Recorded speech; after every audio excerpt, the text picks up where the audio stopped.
আমরা ব্রাজিল আর্জেন্টিনাকে অনেক সাপোর্ট করছি বা আমাদের ছেলেপেলেরা হচ্ছে ব্রাজিল আর্জেন্টিনাকে অনেক সাপোর্ট করে, দ্যাটস ফাইন। বাট এখন আসলে শুধু সাপোর্ট করলে হবে না, এখন প্রত্যেকটা বাচ্চার স্বপ্ন দেখতে হবে যে ব্রাজিল আর্জেন্টিনার এগেইনস্টে আমরা খেলবো। অনেক চ্যালেঞ্জ বাংলাদেশের সামনে, নতুন কোচ, নতুন দল, এবং মানে বলাই যাচ্ছে যে বাংলাদেশ তার ইতিহাসে সেরা দল নিয়ে নামতে যাচ্ছে। যদি পজিটিভ আলোচনায় দিয়েই শুরু করি, যে হামজা, সমিত বা হচ্ছে ফারহান আলী ওয়াহিদ, আমরা ধরে নিচ্ছি সবাইকেই পাচ্ছি, তাহলে কেমন হবে দলটা এবং কতটা মানে প্রতিপক্ষের চোখে চোখ রেখে লড়াই করার জন্য কতটা প্রস্তুত থাকবে এই দল? না, আমার মনে হয় আপনি খুবই কারেক্ট একটা শব্দ ব্যবহার করছেন, সেটা হচ্ছে চ্যালেঞ্জ। আমার মনে হয় বাংলাদেশ ফুটবলে আমরা এতদিন ধরে একটা রোম্যান্টিসিজমের মধ্যে ছিলাম, এখনও আছি, কিন্তু প্রকৃত পক্ষে আসলে আমাদেরকে যে একদম একটা প্রেশার সিচুয়েশনে ফেলে দেওয়া, হ্যাঁ আপনি বলতে পারেন যে কোয়ালিফায়ার্সগুলোতে আমরা একটা ভালো প্রতিপক্ষ ফেস করছি, কিন্তু তখনও কিন্তু আমাদের ওই ব্যাপারটা ছিল আচ্ছা পারলে ভালোই হয়, কিন্তু ওই পারলে ভালোই হয় ব্যাপারটা সাফে আসলে থাকবে না। এইটা বাংলাদেশ ফুটবলের জন্য অ্যাটলিস্ট আমার জীবনে দেখা প্রথমবারের মতো যে আর কোনো অপশন নাই।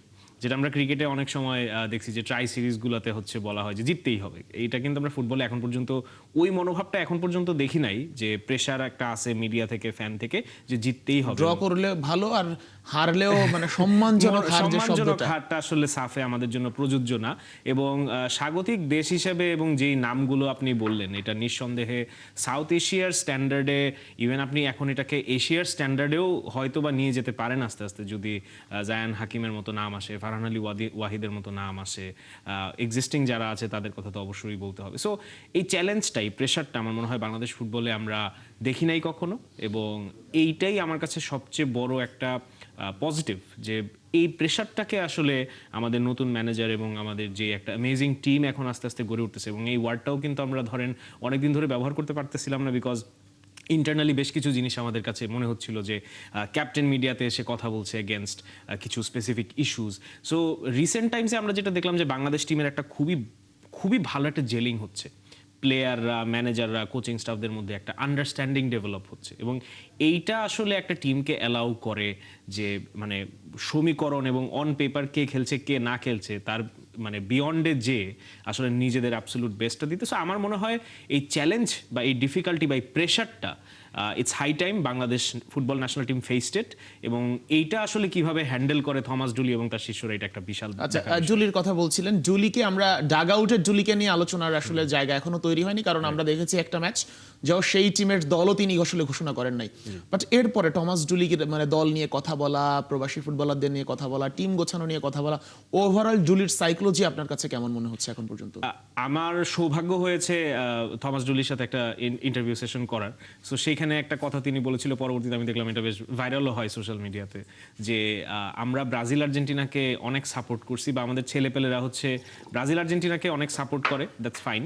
বাট এখন আসলে শুধু সাপোর্ট করলে হবে না, এখন প্রত্যেকটা বাচ্চার স্বপ্ন দেখতে হবে যে ব্রাজিল আর্জেন্টিনার এগেইনস্টে আমরা খেলবো, তাদেরকে হারাবো, তাদের সাথে আমরা কম্পিট করব। সো এই সাইকোলজিটা আসলে প্রত্যেকটা প্লেয়ারের মধ্যেও, এবং আমার তপু ভাইয়ের সাথেও কথা বলার সুযোগ হয়েছে, জামাল ভাইয়ের সাথেও কথা বলার সুযোগ হয়েছে। সো ওনাদের প্রত্যেকের মনোবল এবং যে একটা এক্সপ্রেশন এবং যেভাবে আসলে তারা ফুটবলটাকে দেখে, এখন আমার কাছে মনে হয়েছে যে একটা বিশাল পরিবর্তন অলরেডি চলে আসছে মনোভাবের জায়গা থেকে, মেন্টালিটির জায়গা থেকে। এবং আমরা এটা আপনি যারা ফুটবল ফলো করে তারা অবশ্যই স্বীকার করবে যে ফুটবলের মেন্টালিটি ইজ হিউজ। মানে রিয়াল মাদ্রিদ যখন এটা ম্যাচে দেখা যায় সবচেয়ে ভালো, হ্যাঁ অবশ্যই, মানে রিয়াল মাদ্রিদ যখন 90 মিনিট পর্যন্ত জানে যে তারাই আসলে ফেভারিট, স্কোর লাইন কি সেটা দেখার বিষয় না, এই মনোভাবটাই আসলে কিন্তু তাদেরকে 15টা চ্যাম্পিয়ন্স লিগ জিতাইছে। সো ওই জায়গা থেকে আসলে বাংলাদেশ ফুটবলেরও এখন এই জিনিসটা মানতে হবে যে মন জয় করার দিন শেষ, ভালো হাততালি পাওয়ার দিন শেষ, এখন আমাদেরকে কনভার্ট করতে হবে, রেজাল্টে কনভার্ট করতে হবে। এবং থমাস ডুলি যেই জিনিসটা আমার মনে হয় সবচাইতে ইম্পর্টেন্ট, একদম মানে শুরু থেকেই গট ইট রাইট, সেটা হচ্ছে ড্রেসিং রুম।